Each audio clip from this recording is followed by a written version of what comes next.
8 more bodies found in Northern California, bringing the campfire death toll to 71, while over 1,000 people are still reported missing. The fire has grown, but officials now say it is 50% contained.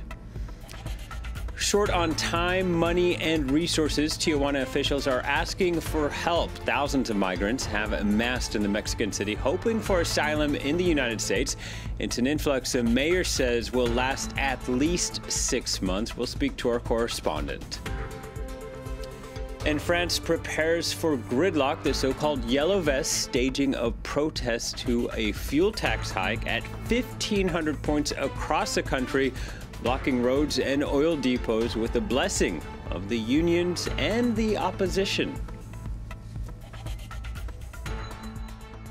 Well, we begin in Northern California. Deputies found 8 more bodies, bringing the death toll from the campfire to 71, while the list for missing people has swelled to more than 1,000. The fire has destroyed over 50,000 hectares since it erupted a week ago and is now 50% contained. U.S. President Donald Trump, who has been criticized for blaming the fires on poor forest management, plans to visit fire zones later today.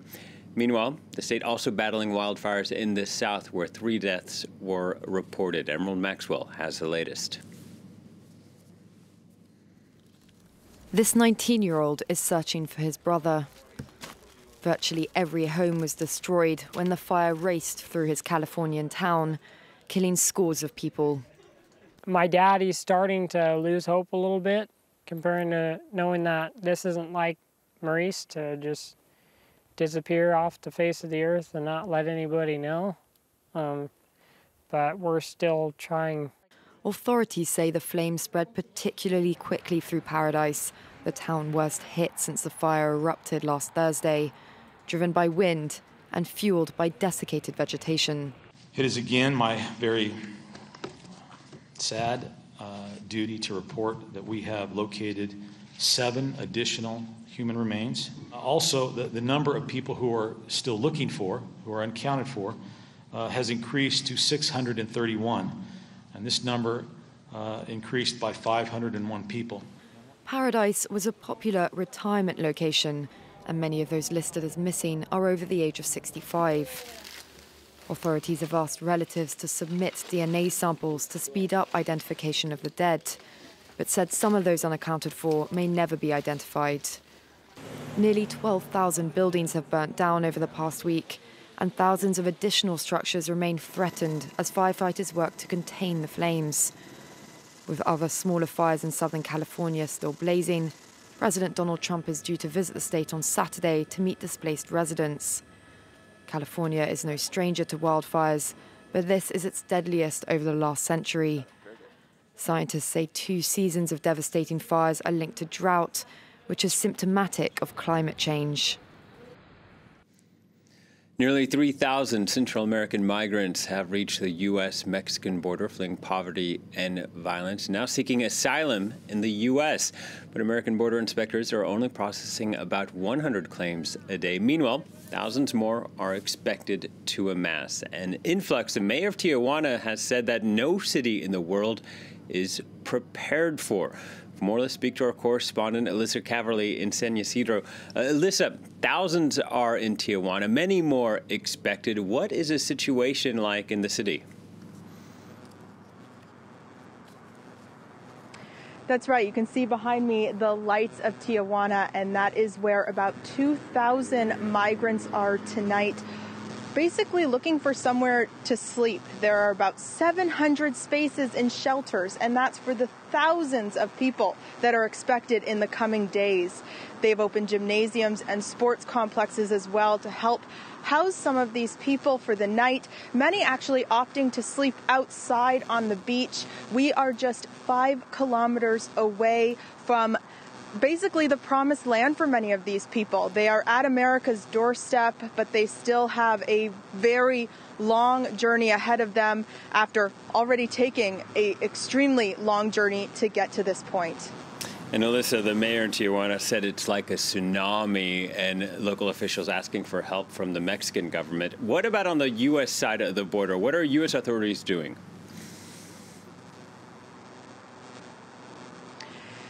That's right. So the Mexican government is coming in to help. They do say in Mexico that they do have jobs for people that want to apply for residency in Mexico. But the U.S. government tonight has helicopters and ATVs patrolling the border area. They've also put barbed wire fence up to allow for more protection against people trying to illegally enter the country. And as you had said, they are only processing 100 applications for asylum per day. So they are preparing themselves for this, but they do have a long journey ahead, and this could take 4 months, they're saying, and potentially more. So Tijuana is definitely trying to figure out what they are going to do with the influx of people for so long. And the U.S. government is also preparing on their end to make sure that they are seeing all of these applications, although it will take time. And just a quick note, we have been reading that a lot of the applications are actually in a book that the migrants have been keeping with duct tape, and it's tattered and torn, and it's made this journey with them. And that's the list that they're going by with who gets to be seen for the asylum application process. But it is definitely a long journey ahead for these migrants who are in Tijuana tonight. All right. Thank you very much, Alyssa. Alyssa Caverly reporting from San Ysidro. Donald Trump said he had, quote, very easily completed written answers for special counsel Robert Mueller, but has yet to submit them. Mueller, the man leading the investigation into Russia's role in the 2016 U.S. election, he's also investigating whether Trump's campaign team had conspired with Moscow and whether Trump has unlawfully sought to obstruct the probe. For more, earlier we spoke to our White House correspondent, Philip Crowther.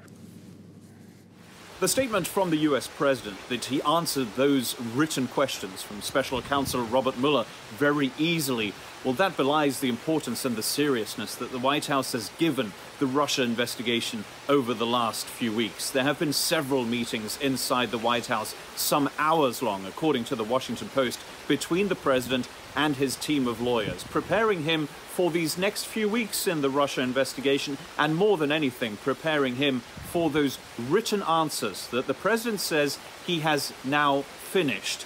We don't know yet at what point they will be provided to the special counsel Robert Mueller and his team. Those written answers, well, they keep the U.S. president from actually testifying in person in front of the special counsel Robert Mueller and his team of lawyers. Questions that they have presumably in writing and would have had in person about possible collusion between the Trump campaign and the Russian intelligence services, but also the possibility of obstruction of justice from the U.S. president when it comes to that exact investigation.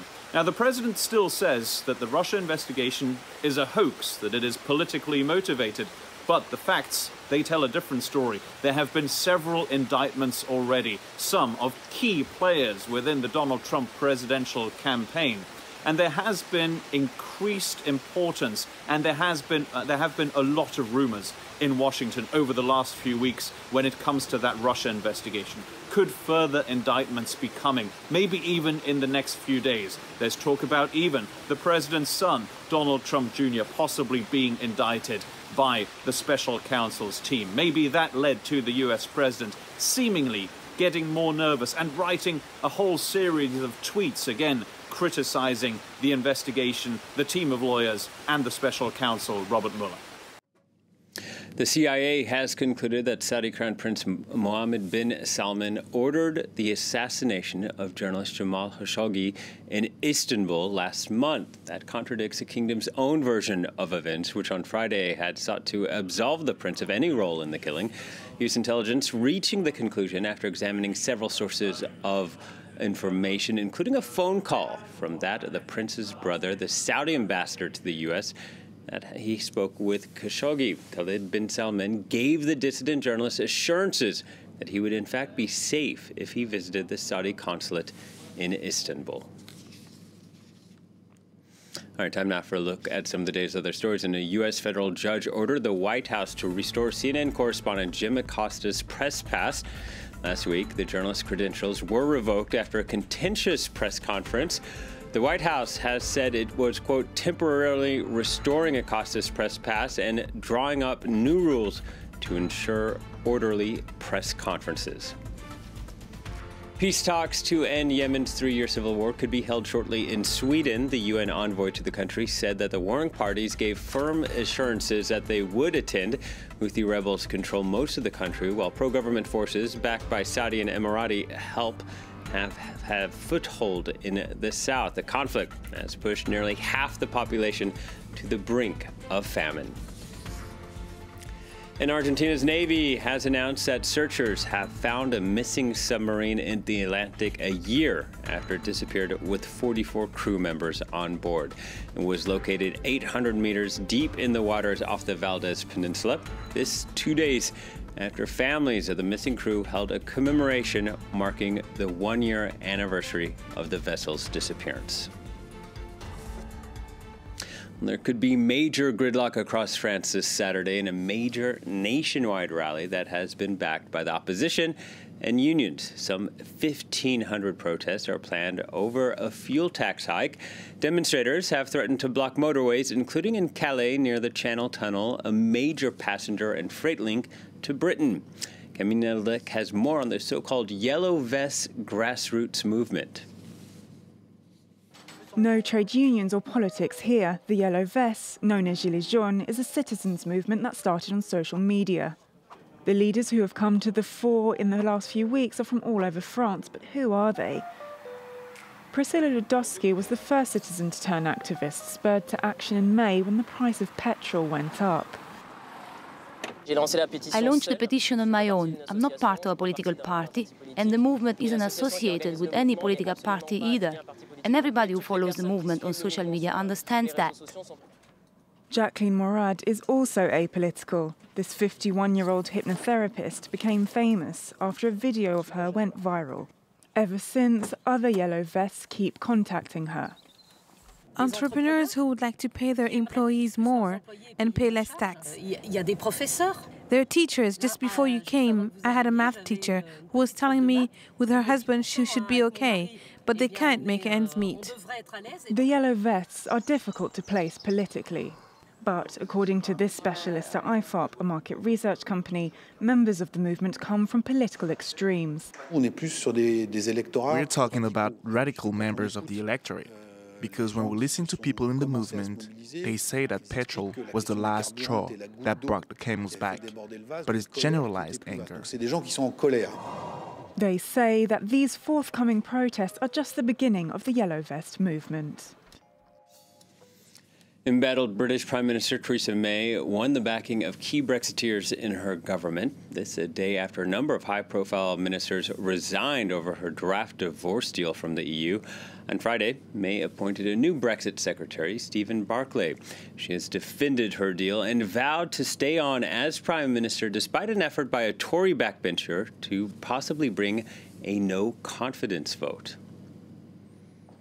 She's attempting to put the pieces of the Brexit puzzle back together, and in doing so, save the credibility of her government. British Prime Minister Theresa May appointed Stephen Barclay as her new Brexit secretary on Friday. The junior health minister, who voted to leave the European Union in the 2016 referendum, will replace Dominic Raab, who quit on Thursday over the draft Brexit plan. Tasked with guiding the draft agreement through Parliament, Barclay will focus on the domestic application of Brexit rather than on renegotiating the draft. Amid the turmoil, Theresa May took to the airwaves on a radio phone-in show to make her case to the public. Most importantly, she sought to shore up support for her draft Brexit deal. This is not the deal of a future relationship with the European Union. The deal of the future relationship with the European Union means we take back control of our laws, we end free movement, take back control of our borders, take back control of our money so we can spend it on priorities like the NHS. We're out of the customs union, we're out of the single market, we're out of the common agricultural policy, we're out of the common fisheries policy. That's what I think people voted for. May is facing an unprecedented revolt in her party as discontent grows over the divorce document with the EU. British media is reporting that more than 20 letters have been sent by Conservative MPs, with 48 needed to trigger a no-confidence vote in Parliament. However, May still has the support of several pro-Brexit heavyweights in her cabinet, including Trade Minister Liam Fox and Environment Minister Michael Gove. I think it's absolutely vital that we focus on getting the right deal in the future and making sure that in the areas that matter so much to the British people, we can get a good outcome. Despite growing frustration with the draft Brexit deal and with her leadership, Theresa May has vowed to stay the course, saying she'll personally oversee the final 10 days of negotiations with the EU. That's it from the newsroom. Please stay tuned to France 24.